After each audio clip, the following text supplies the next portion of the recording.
கர்த்தருக்கு ஸ்தோத்திரம். உபாகமம் 13ஆம் அதிகாரம். இந்த அதிகாரத்தில் கூட இப்போது நீங்கள் இருக்கிற இந்த வசிக்கிற ஜனங்களுக்குள்ள ஒரு தீர்க்கதரிசி, ஒரு கள்ள தீர்க்கதரிசி இல்லை தேவையில்லாத போதனைகளை போதிக்கிறவங்க இல்லைன்னா என்ன பண்ணணும் அப்படிங்கிறத வந்து அதை வந்து தெளிவாக அதில் விளக்கி சொல்லியிருக்காங்க.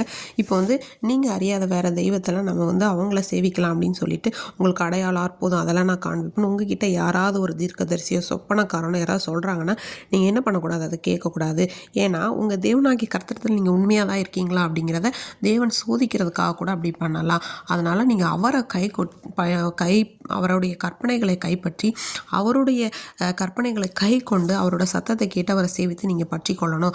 அந்த தீர்க்கதரிசி சொப்பனக்காரன்லாம் கொலை செய்யப்படணும். ஏன்னா எகிப்து தேசத்துலேருந்து உங்களை புறப்பட பண்ணின தேவன், அவங்களோட அடிமைத்தன வீட்டிலேருந்து உங்களை நீங்களாக்கி மீட்டு கொண்ட தேவனுக்கு விரோதமாக அவங்க துரோகத்தை வந்து பேசிட்டாங்க.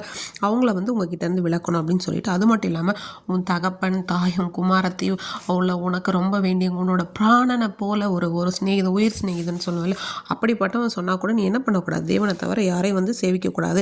உன்னை யாராவது ஏவி விட்டால் கூட அவங்களுக்குலாம் நீங்கள் சம்மதிக்கக்கூடாது, அவங்கள கல்லறிந்தே கொல்லப்படணும் அப்படின்னு சொல்லிட்டு, அதுக்கப்புறம் தான் என்ன பண்ணுவாங்க, மற்ற ஜனங்கள் வந்து இப்படிப்பட்ட காரியங்களை வந்து பார்க்கும்போது அவங்க பயப்படுவாங்க. அவங்க வேறு இதுக்கு என்ன பண்ண மாட்டாங்க, இடம் கொடுக்க மாட்டாங்க அப்படின்னு சொல்கிறாங்க.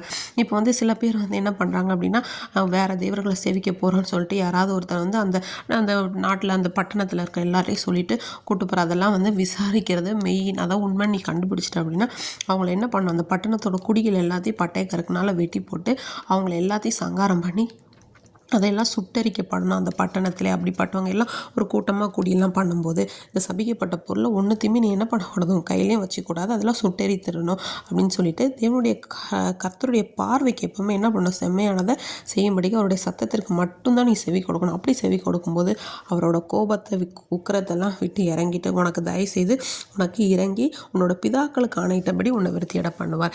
தேவனுக்கு பிடித்தமான ஒரு பிரியமான பிள்ளையாக தான் நம்ம வாழ்க்கையில் வாழணும். அவங்க சொல்கிறாங்க, இவங்க சொல்கிறாங்க, அப்படி இருக்கும் இப்படி இருக்குன்னு சொல்லிட்டு என்றைக்குமே தேவனுக்காக நம்ம வந்து சில சாராம்சங்களையும் சில கோட்பாடுகளையும் கடைப்பிடித்துட்டு இருக்கிறத என்ன பண்ணக்கூடாது, விட்டுறக்கூடாது. கிறிஸ்தவ வாழ்க்கைங்கிறது இப்படி தான் வாழணும், எப்படி வேணால் வாழலாம், இவங்க சொல்கிறாங்கன்றதுக்காக அந்த தெய்வம் இந்த தெய்வம் நம்ம போகக்கூடாது அப்படிங்கிறத வந்து அந்த காலத்தில் தேவன் வந்து இஸ்ரவேலர்களுக்கு கட்டளையை வந்து கொடுக்குறாங்க. இதுதான் நம்முடைய வாழ்க்கைக்கு அபியாசப்படுத்தி கொள்ளக்கூடிய ஒன்றாகும்.